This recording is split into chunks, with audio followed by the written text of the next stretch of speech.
Hi കൂട്ടുകാരെ, പുതിയൊരു വീഡിയോയിലേക്ക് എല്ലാവർക്കും സ്വാഗതം. അങ്ങനെ രഘുവിനോട് കാര്യങ്ങൾ പറയാനായിട്ട് അപ്പോൾ രഘു പറയാണ്, എങ്ങനെ ശരിയാവും, അത് ശരിയാവില്ല, അവരുടെ അനിയൻ്റെ ചടങ്ങിന് അവരല്ലേ കൂടേണ്ടത് എന്ന് പറയട്ടോ. അത് കേട്ടോടെ തന്നെ വിനയം പറയണ ആഗ്രഹമില്ലായിട്ടുണ്ടല്ല രഘുവേട്ട, അവർക്ക് ഇപ്പോൾ തന്നെ പോരാത്തന്നെ ഒരു പനിയുണ്ട്, അതിൻ്റേതായ ക്ഷീണവും ജലദോഷവും ഒക്കെ ഉണ്ട്.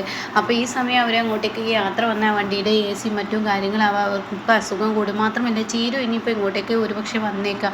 അപ്പോൾ വീണ്ടും ഒരു യാത്ര, ഇങ്ങനെ ഈ കുഞ്ഞുങ്ങളായിട്ട് ബുദ്ധിമുട്ടിക്കുന്നത് ശരിയല്ലല്ലോ എന്നൊക്കെ പറയുമ്പോൾ അവിടെ തന്നെ അത് കേട്ട ദാസ് പറയണേ, രഘു അത് പറയുന്നത് വിനയം കാര്യമുണ്ട്, അപ്പോൾ അതുകൊണ്ട് അത് വേണ്ട, അവൻ എന്താ വെച്ചാൽ ചെയ്തോട്ടെ എന്ന് പറയണ കേട്ടോ. ഇതേ സമയം ദാസങ്ങൾ എൻ്റെ കൂടെ വരുമോ എന്ന് ചോദിക്കുമ്പോൾ ഉടൻ തന്നെ പറയാണ്, എനിക്ക് പറ്റത്തില്ല, ഞാൻ എന്തായാലും വരത്തില്ല, നീ എന്തായാലും വേറെ ആരെങ്കിലും നോക്കും, ഞാൻ നാലാമതൊരാളെ വേറെ ആരെങ്കിലും കൂട്ടിക്കോളാം, 3 പേര് യാത്ര ചെയ്യാൻ പറ്റത്തില്ലല്ലോ എന്ന് പറയാൻ കേട്ടോ. ഇതേ സമയം വിനയനാണെങ്കിലോ വീട്ടിലോട്ട് ചെല്ലാണ്. അപ്പോൾ വീട്ടിൽ ചെല്ലുമ്പോൾ സീമ ചേച്ചി വന്നിട്ടുണ്ട്. ആ സീമ ചേച്ചി എത്തിയോ എന്ന് ചോദിക്കണം. ഞാൻ എത്തിയെന്ന് പറയണം. അപ്പോഴേക്കും ലതികയെ വിളിക്കാൻ ലതിക കടന്നു വരികയാണ്. അപ്പോൾ ലതിക ചോദിക്കണം, അമ്മയെ സീമ ചേച്ചി ഇതാന്ന് പറയുമ്പോൾ ആജി സീമയെ കൊണ്ടുവന്നത് നന്നായി എന്ന് പറയണം. അപ്പോൾ ഈ ഡ്രസ്സ് വാങ്ങിയത് കൊടുക്കണം കേട്ടോ. അപ്പോൾ 2 ഗിഫ്റ്റേ ഉള്ള 2 പൊതി ഉടൻ തന്നെ ഇങ്ങനെ കയ്യിൽ കൊടുക്കണം. ആ കൊടുത്തുടൻ തന്നെ ലതികയില്ലപ്പോൾ തന്നെ ചോദിക്കാം, അല്ല മക്കൾക്കൊന്നും മേടിച്ചില്ല, അർച്ചയും ഭദ്രക്കും ഒന്നും ചോദിക്കാൻ കേട്ടോ. അത് കേട്ടോടെ തന്നെ അവർക്ക് എന്തിനാണ് മേടിക്കുന്നത്, എടാ നിൻ്റെ ഈ 2 കാണിക്കൽ ഇനിയെങ്കിലും നിർത്തി, ഇതാണ് നിൻ്റെ പ്രശ്നം, ഇത് കണ്ടാൽ ചീരുണ്ടല്ലോ എന്നൊക്കെ പറഞ്ഞിങ്ങനെ ദേഷ്യത്തോടു കൂടി സംസാരിക്കുമ്പോൾ ഉടൻ തന്നെ പറയണം, അതെ ഞാനൊരു കാര്യം പറയട്ടെ, മക്കൾ അതിന് വരുന്നില്ലല്ലോ, അത് നിങ്ങൾ മക്കൾ കൊണ്ടുപോകുന്നില്ലെന്നോ, നിൻ്റെ സ്വഭാവം നീ ഇനി കാണിക്കേണ്ട വിനയാ, നീ മക്കളെ കൊണ്ടുപോകാതിരുന്നാൽ അതിൻ്റേതായ പ്രശ്നം വരും, മക്കളെ കൊണ്ടുപോകണ്ട, മക്കളെ കൊണ്ടുപോയി കഴിഞ്ഞാൽ പിന്നീട് പറയാണ് ചീരു ഇങ്ങോട്ടേക്ക് വരത്തില്ല, അതാണ് പ്രശ്നം, അതുകൊണ്ട് ചീരു വരാൻ എൻ്റെ മുന്നിൽ ഈ ഐഡിയയേ ഉള്ളൂ. അത് കേൾക്കുന്ന ലതിക പറയണേ, നീ ഇങ്ങനെ തന്നെയാടാ, നിൻ്റെ ലക്ഷ്യം അത് നിറവേറുക എന്നുള്ളത് മാത്രമാണ് നിൻ്റെ മുന്നിൽ, മറ്റുള്ളവരുടെ വേദന എന്ത് വിഷമം എന്ത് ഒന്നൊന്നും മനസ്സിലാക്കാതെ എന്നൊക്കെ പറയുമ്പോൾ ആയിക്കോ, നിൻ്റെ ഇഷ്ടം പോലെ ആയിക്കോ, എന്നും തീരുമാനങ്ങൾ നിനക്ക് മാത്രമാണല്ലോ എന്ന് ലതികയിൽ ലംബോദരൻ പറയുമ്പോൾ ലംബോദരൻ പറയുന്നത്, വിനയ നീ ചെയ്യുന്നത് ശരിയല്ല, ഞാൻ ചെയ്യുന്നത് ശരിയാണെന്ന് എനിക്ക് നന്നായി അറിയാം. സീമ ചേച്ചി കുഞ്ഞുങ്ങൾ അവിടെ കിടക്കുന്നുണ്ടാവും, ആവറ്റങ്ങൾ ഉറങ്ങുകയാണെങ്കിൽ ഉണർത്തേണ്ട, ആവറ്റങ്ങളുടെ ആ ചീറിപ്പൊട്ടിക്കുന്ന കരച്ചിൽ എനിക്ക് കേൾക്കാൻ വയ്യ എന്ന് പറഞ്ഞിട്ടോ. അതങ്ങ് കേൾക്കുന്നതിനോടുകൂടി ഉടൻ തന്നെ സീമ അതും പറഞ്ഞിട്ട് അങ്ങ് പോവാണ്. ഇത് കേട്ട ലതികക്കും ലംബോദരനും തീരെ ഇഷ്ടപ്പെടുന്നില്ല കേട്ടോ.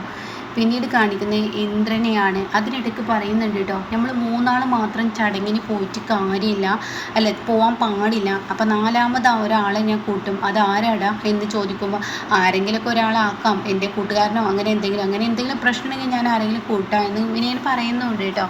എന്നാൽ ഈ സമയം ഇപ്പുറത്താണെങ്കിലോ ഇന്ദ്രനെയാണ് കാണിക്കുന്നത്. ഇന്ദ്രൻ, സോന, ശ്യാം, സത്യൻ ഇവരെല്ലാവരും കൂടി സംസാരിക്കുകയാണ്. ഇങ്ങനെ പറയുകയാണ്. അപ്പോൾ സുശീല ഒളിഞ്ഞു നിന്ന് കേൾക്കുകയാണ്. അപ്പോൾ പറയണത് ആളെന്തായാലും ചടങ്ങിന് പോകുന്ന കാര്യത്തെക്കുറിച്ച് ഇനി എന്താണ്, അമ്മയെ കൊണ്ടുപോകുന്നില്ല അത് തീരുമാനമല്ലേ, അതെ അമ്മയെ കൊണ്ടുപോകണ്ട എന്ന് സത്യം പറയണേ. അപ്പോൾ ശ്യാം പറയണേ, ഇന്ദ്രേട്ട അവരെ വന്ന് വിളിച്ചിട്ടുണ്ട്, എനിക്ക് പോകണമെന്നൊക്കെ ആഗ്രഹമുണ്ട്, ഇന്ദ്രേട്ടൻ വരികയാണെങ്കിൽ ഞങ്ങൾ വേണമെങ്കിൽ വരാം. സത്യം പറയണേ എനിക്കും വരണം എന്നുണ്ട്, പക്ഷേ അവിടെ ചെന്നാൽ വിനീന് ഒരു പ്രശ്നമുണ്ട്, വിനീൻ്റെ സ്വഭാവമല്ലേ, വിനീൻ്റെ സ്വഭാവം പറയാൻ പറ്റത്തില്ല എന്ന് പറയട്ടോ. അത് കേട്ടോടെ തന്നെ ഇതൊക്കെ കേട്ടിട്ട് ഞാൻ പുറത്ത് നിൽക്കുകയാണ്. അപ്പോൾ അത് കേട്ടോടെ തന്നെ പറയണം,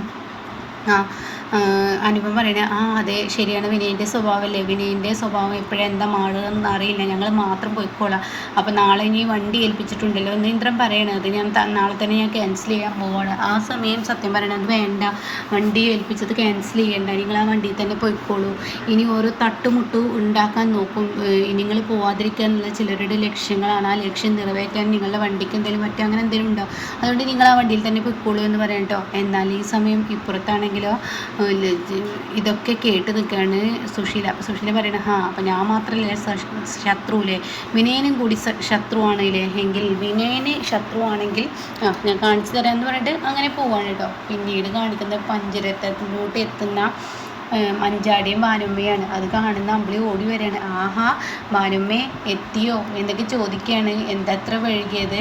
അപ്പോൾ ഉടൻ തന്നെ ഞാൻ നേരത്തെ വരാൻ ഒരുങ്ങിയതാണ്, പക്ഷേ ഈ ഭാനുമ്മ ഓരോന്ന് പറഞ്ഞ് ഇങ്ങനെ നേരം വൈകിച്ചതാണെന്നൊക്കെ പറയാം കേട്ടോ. ആ സമയത്ത് കേട്ടോടൻ തന്നെ പറയാണ്, എന്തായാലും നിങ്ങൾ വന്നല്ലോ, ഈ ഭാനുമ്മയെ കൊണ്ട് റോട്ടിലൂടെ നടക്കാൻ എന്തൊരു പണിയാണ് എൻ്റെ അമ്പിളി ചേച്ചി.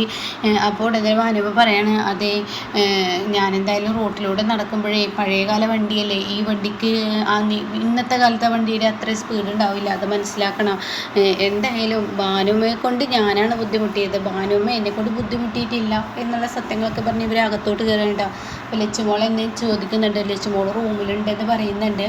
അതേസമയം ചിരി ചേച്ചി കുഞ്ഞിനെ ഉറക്കുന്നുണ്ട് എന്ന് പറയണത്, ഞങ്ങൾ കുഞ്ഞിനെ കണ്ടിട്ട് വരാമെന്ന് പറഞ്ഞാൽ ചിരുവിൻ്റെ അരികിലോട്ട് പോകണം. അതെ കുഞ്ഞിനെ ചെന്ന് കാണാം. അപ്പോൾ ചിരു ഇങ്ങനെ ഡ്രസ്സൊക്കെ മടക്കി വെക്കണം. അപ്പോൾ വാനമ്മ ചോദിക്കുകയാണ്, മോളെ എന്തായി, ഇപ്പോൾ കുഴപ്പമൊന്നുമില്ലല്ലോ, വിനയൻ്റെ വീട്ടിലെ എല്ലാവരും വരില്ലേ എന്നൊക്കെ ചോദിക്കുമ്പോൾ വിനയൻ്റെ വീട്ടിൽ ആരാ വരിക എന്താണെന്ന് അറിയില്ല, വിനയേട്ടൻ്റെ സ്വഭാവം എല്ലാവർക്കും അറിയുന്നതല്ലേ. അപ്പോൾ അത് കേട്ടോടെ തന്നെ എന്തായാലും വിനയൻ്റെ വീട്ടിൽ നിന്ന് ആരെങ്കിലും വരുന്നുണ്ടെങ്കിൽ ആഘോഷമായ ചടങ്ങ് തന്നെ ആയിരിക്കില്ലേ എന്നൊക്കെ പറയുമ്പോൾ എനിക്കറിയത്തില്ല, അങ്ങനെയുള്ള ഡീറ്റെയിൽ ഒന്നും എനിക്കറിയില്ല. എന്തായാലും ഇവിടെ ചെറിയൊരു ആഘോഷം നടത്തുന്നു. ഇതിൽ ദയയും ഇല്ല, ഈ പറയുന്ന ശബരിയില്ല, അവർ മംഗലാപുരത്ത് പോയത് കൊണ്ട് തന്നെ ആ ഒരു വിഷമം എല്ലാവർക്കും ഉണ്ട് എന്ന് പറയുന്നത്. എന്തായാലും അവളുടെ അസുഖമൊക്കെ മാറട്ടെ എന്നും വീണ്ടും പറയുന്നുണ്ട് കേട്ടോ. ഇതേ സമയം അല്ല രഘുവേട്ടൻ വരുന്നുണ്ടോ അതെനിക്കറിയത്തില്ല എന്ന് പറയാം കേട്ടോ. പിന്നീട് കാണിക്കുന്നത് ഇവർ ഭക്ഷണം കഴിക്കാനിരിക്കുന്ന ആ ഒരു രംഗാണ്. ആ സമയം ഒരു ഭക്ഷണം കഴിക്കുമ്പോൾ അമ്പിളി ഭക്ഷണം കഴിക്കുന്നില്ല. അപ്പോൾ അമ്പിളി ഭക്ഷണം കഴിക്കാൻ പറയുമ്പോൾ ഉടൻ തന്നെ അമ്പിളി പറയണേ എനിക്കിപ്പോൾ വേണ്ട, ഞാൻ കുറച്ച് കഴിഞ്ഞിട്ട് കഴിച്ചോളാം. അപ്പോൾ ഉടൻ തന്നെ കഴിക്കുമ്പോൾ എന്തിനാ എല്ലാവർക്കും ഒപ്പിരുന്ന് കഴിക്കുക, അപ്പോൾ ഇനിയിപ്പോൾ കുഞ്ഞുങ്ങളെ എണീറ്റ് കഴിഞ്ഞാൽ അത് ബുദ്ധിമുട്ടല്ലേ എന്ന് പറയട്ടോ. അപ്പോൾ അത് കേട്ടോടെ ചിരി പറയണേ, ഞാൻ കഴിക്കാൻ തുടങ്ങിയില്ല, ഞാൻ പെട്ടെന്ന് കഴിച്ചിട്ട് മോൻ്റെ അടുത്തോട്ട് പോയിക്കോളാം, അമ്പിളി ചേച്ചി കഴിച്ചോന്ന് പറയണ്ട, അത് വേണ്ടെന്ന് പറയണ്ട. അപ്പോൾ മഞ്ചാടി പറയണേ ഇനിയിപ്പോൾ ആരെങ്കിലും കാത്തിട്ടാണോ അമ്പിളി ചേച്ചി കഴിക്കാത്തത്, ഇന്ന് രഘുവേട്ടൻ വരുന്നുള്ള പ്രതീക്ഷയോട് കൂടിയാണ് അമ്പിളി ചേച്ചി കഴിക്കാത്തതെന്ന് ചോദിക്കണം. അപ്പോൾ ആ സമയം പറയാണ് അതുകൊണ്ടൊന്നല്ല ഞാൻ കഴിക്കാത്തത്, എന്തായാലും എനിക്ക് വേണ്ടാഞ്ഞിട്ടാണ്, പിന്നെ അങ്ങേര് വരുന്നത് അങ്ങേരുടെ ആവശ്യം. അപ്പോൾ അമ്പിളി ചേച്ചി വിളിച്ചില്ലേ ഈ പറയുന്ന രഘുവേട്ടൻ വരില്ലേ എന്നൊക്കെ ചോദിക്കുമ്പോൾ എനിക്കറിയില്ല, അത് അങ്ങേരുടെയും കൂടി വീടാണ്, അങ്ങേര് വരാതിരിക്കുകയൊക്കെ അങ്ങേരുടെ ഇഷ്ടം, അത് മറ്റുള്ളവരെല്ലാം തീരുമാനിക്കുക എന്നുള്ളതൊക്കെ ഇങ്ങനെ പറയും കേട്ടോ.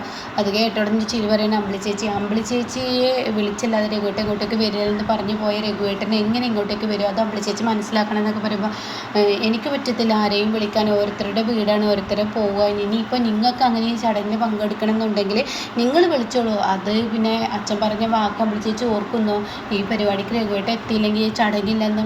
അത് കേട്ടിടത്തിന് അതാ ഞാൻ പറഞ്ഞത് നിങ്ങൾക്ക്. അപ്പോഴേക്കും ഭാനമ്മ പറയണേ അമ്പിളി എന്തിനാണ്, ഇല്ല ഭാനമ്മ ഞാൻ വിളിക്കില്ല, രഘുവേട്ടന് വേണമെങ്കിൽ വരാം, അദ്ദേഹത്തിന് എപ്പോൾ വേണമെങ്കിലും ഇങ്ങോട്ടേക്ക് കയറി വരാൻ അവകാശം ഉണ്ടല്ലോ എന്ന് പറയാം കേട്ടോ. ഈ സമയം ഉടൻ തന്നെ ചീരവും പിന്നീട് മഞ്ചാടിയും ഭാനമ്മയും കൂടിയിട്ട് രഘുവിനെ വിളിക്കുക.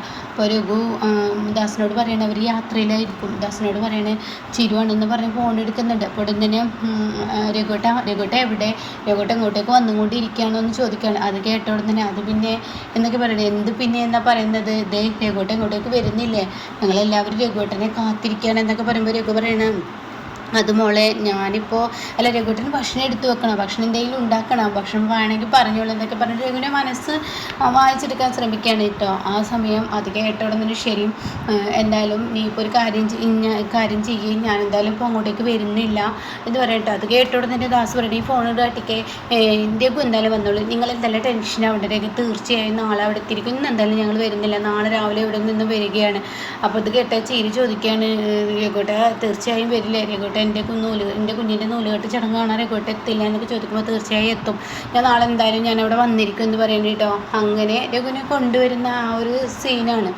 അപ്പോൾ എന്തായാലും ഇപ്പുറത്ത് വിനയം ദുഷ്ടത്തരം ചെയ്തിരിക്കുകയാണ്. എന്നാൽ പിറ്റേ ദിവസം രാവിലെ ആയി ഇവർ അമ്പലത്തിലോട്ടൊക്കെ പോയി വരികയാണ്. അതായത് ചീരുവും മഞ്ചാടിയും ഭാനുമ്മയും. അങ്ങനെ അച്ഛൻ വന്നില്ലേ എന്ന് അമ്പിളി വന്ന് ചോദിക്കുകയാണ്. അത് കേട്ടോടെ തന്നെ ഇല്ല അച്ഛൻ കുറച്ച് കഴിഞ്ഞിട്ടേ എത്തുള്ളൂ, പിന്നെ ഇപ്പോൾ ഫുഡും കാര്യങ്ങളൊക്കെ ഓർഡർ ചെയ്തൊക്കെയല്ല, അപ്പോൾ അതുകൊണ്ട് തന്നെ അച്ഛൻ വന്നോളൂ എന്നൊക്കെ പറയുകയാണ്. ഇവിടെ ഇപ്പോൾ പണിയൊന്നും ഇല്ലല്ലോ എന്നൊക്കെ ഇങ്ങനെ പറയണം. എന്തായാലും വായോ ചേച്ചി ഒരുങ്ങിയോ, കുഞ്ഞിനെ ഞാൻ കുളിപ്പിച്ചു എന്ന് പറയണേ. ചീരുവാണെങ്കിൽ നല്ല അതീവ സുന്ദരിയായി ഒരുങ്ങി നിൽക്കുന്ന ആ ഒരു സീനാണ് കേട്ടോ പിന്നീട് കാണിക്കുന്നത്. അപ്പോൾ ചീരുവിനോട് പറയുന്നുണ്ട് മഞ്ചാടി ഒരു മാസം പോലും തികയാത്ത ഒരമ്മയാണെന്ന് ആരും പറയത്തില്ല എന്നൊക്കെ ഇങ്ങനെ പറയുന്നുണ്ട് കേട്ടോ. അപ്പോൾ ഇങ്ങനെയൊക്കെയുള്ള ഒരു എപ്പിസോഡാണ് ഇപ്പോൾ ലാസ്റ്റ് വന്നിരിക്കുന്നത്.